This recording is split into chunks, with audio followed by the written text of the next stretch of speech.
जय श्री कृष्ण। राधे राधे।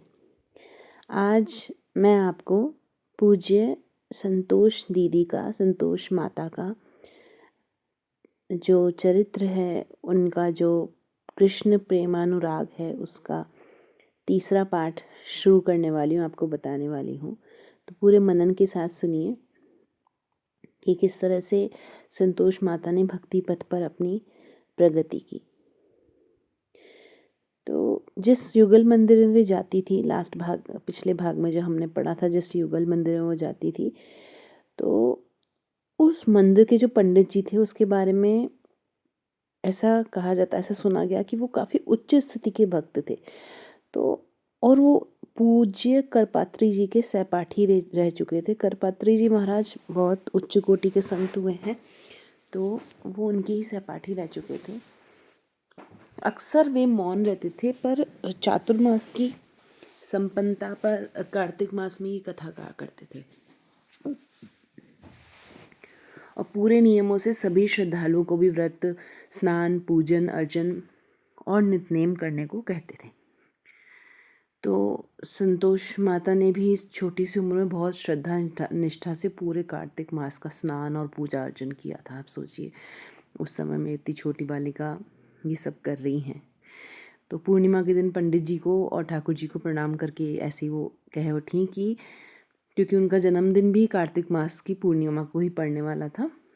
तो पंडित जी, जैसे आपने कहा था, मैंने सब नियम पालन करके हुए पूरा 1 मास पूजा अर्चन किया है, पर मुझे तो ठाकुर जी नहीं मिले। ऐसा उल्हाना देते हुए जैसे इन्होंने प्रणाम करने के लिए ठाकुर जी के आगे सिर झुकाया, तो इनके सिर पर कोई ठोस वस्तु जाकर लगी। तो उन्होंने देखा सिर उठाकर, तो देखा कि शालिग्राम जी थे। पंडित जी ने भी देखा शालिग्राम जी थे, पर यहाँ कैसे प्रकट हो गए, ये रहस्य उन्हें नहीं समझ आया। अब इस भक्त बालिका ने प्रभु की रीझ देखकर काफ़ी विस्मय प्रकट किया। कभी वो प्रभु की युगल सरकार को देखती, तो कभी शालिग्राम जी को। तो पंडित जी भी काफ़ी विस्मित हो गए कि इस पर प्रभु कैसे रीझ गए हैं कि इसको यहाँ अचानक से शालिग्राम कहीं था नहीं, और इसे शालिग्राम प्रभु कहाँ से अचानक आ गए यहाँ पर।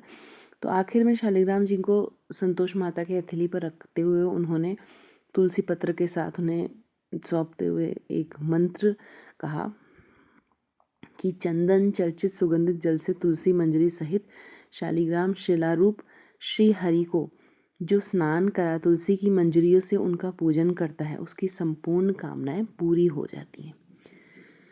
तो पूजा की विधि को समझते हुए बोले कि बेटी, जल से स्नान करा, फूल से सेवा कर दिया करना। श्री हरि के इस अद्भुत प्रागट्य से संतोष माता का दिल बहुत ही विहल हो उठा, बहुत ही खुश हुआ कि प्रार्थना में कितना बल है, उन्होंने ये साक्षात अनुभव किया था। इस तरह कार्तिक पूर्णिमा केवल उनका जन्मोत्सव ना होकर श्री ठाकुर जी का प्रागट्य दिवस भी बन गया, और कार्तिक मास की इस पूजा अर्चना की झलक उनके जीवन में अंत तक देखने को मिली, क्योंकि बड़ी ही श्रद्धा से वो शालिग्राम प्रभु को तुलसी जी के गमले में पधराकर उनकी परिक्रमा करती थी, दीपदान करती थी। इसलिए पंडित जी से शालिग्राम लाकर उन्हें एक सुंदर सी डिबिया में विराजित कर लिया।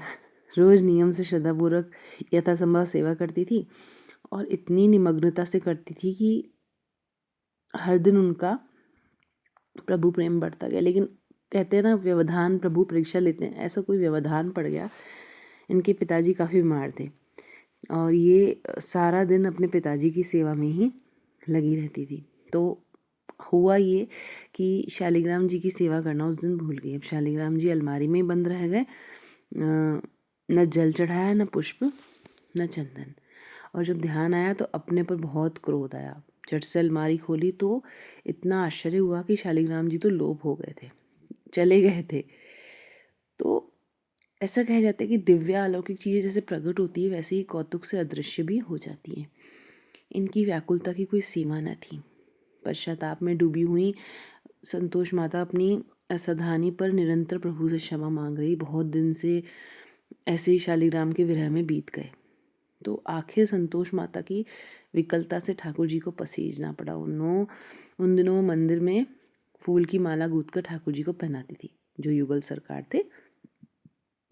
एक दिन अस्वस्थ होने की वजह से फूल झोली में भर कर ले आई। अब इनका मन तो मतलब भीगा भीगा था अंदर से, इनको बहुत ज़्यादा प्रभु के लिए, मिलन के लिए विलाप हो रहा था, शालिग्राम उनको चाहिए थे। वो ऐसे ही उसी भाव में माला पिरो रही थी। पर कितनी अजीब लीला है, अजीब संयोग है कि फूलों के बीच भी अचानक से शालिग्राम प्रकट हो गया, वही शालिग्राम। तो उन्हें बड़ा ही आश्चर्य हुआ। दौड़ते ही पंडित जी के पास गई कि शालिग्राम मंदिर के हों या किसी और के हों। तो पंडित जी भी हैरान हो गए इसकी, वो संतोष माता की उच्च प्रेममयी दशा से वे परिचित थे। उन्हें पता था कि प्रभु की कृपा है इन पर।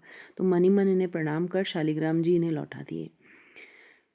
अब हुआ क्या, जो माली था मंदिर के लिए फूल लाता था वो मुस्लिम था और मंदिर के सेव्य तो नहीं था वो, इसलिए निश्चय ही ये शालिग्राम उसका तो नहीं है जो उसकी टोकरी में रह गया हो जहाँ से वो माला चुन रही थी। ये निश्चित रूप से संतोष माता का ही, ये सोचकर पंडित जी मन में एक ऐसा भाव लाए कि भगवान इस पर स्वतः ही रीझ गए हैं। और इस असंभव सी घटना ने संतोष माता के भावों को झकझोर कर मन की विह्वलता को और उद्दीप्त कर दिया। इनके शालिग्राम के कौतुक को समझ पाना सहज नहीं है। पूज्य संतोष माता नित्य धाम पधारने के समय सेवा का अधिकार अपने भांजे कृष्ण कुमार को सौंप गई कि मेरे शालिग्राम का तुम ध्यान रखना। उस पर उनका अत्यधिक स्नेह था, कोई रक्त संबंध नहीं था, पर उनकी सरल श्रद्धाजनित सेवा पर रीझ उठती थी। वे आध्यात्म के नाते, उसके वृंदावन के प्रति झुकाव के नाते पूज्य संतोष माता के स्नेह भी उसके प्रति उमड़ता था। तो कृष्ण कुमार ने भी सोचा कि वह नौकरी छोड़ वृंदावन में उनके दिए पैसों से फ्लैट खरीद कर ठाकुर जी की सेवा करेगा। मन में ये सब आयोजन बन ही रहे थे, पर इसमें समय बहुत समय लगता। तो शालिग्राम जी मात्र 3 दिन के लिए लखनऊ गए जरूर, पर शीघ्र ही वापस श्रीधाम में आ विराजे, क्योंकि माता उस समय वहाँ रहती थी।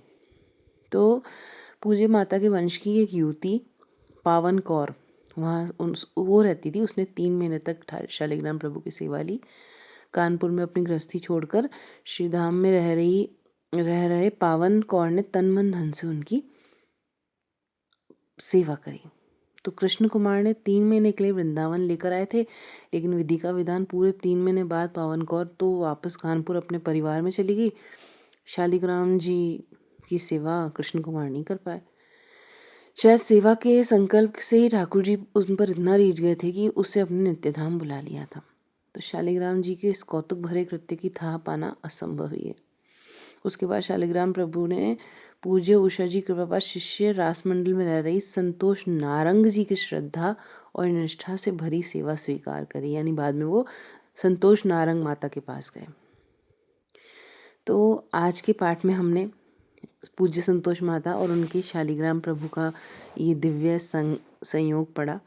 आप मुझे कमेंट करके ज़रूर बताइए कि आपको यह संतोष माता का चरित्र कैसा लग रहा है, और आपके इससे रिलेटेड कोई भी कौतुक या सवाल हो तो मैं आपके लिए ज़रूर उपस्थित हूँ। जय जय श्री राधे श्याम।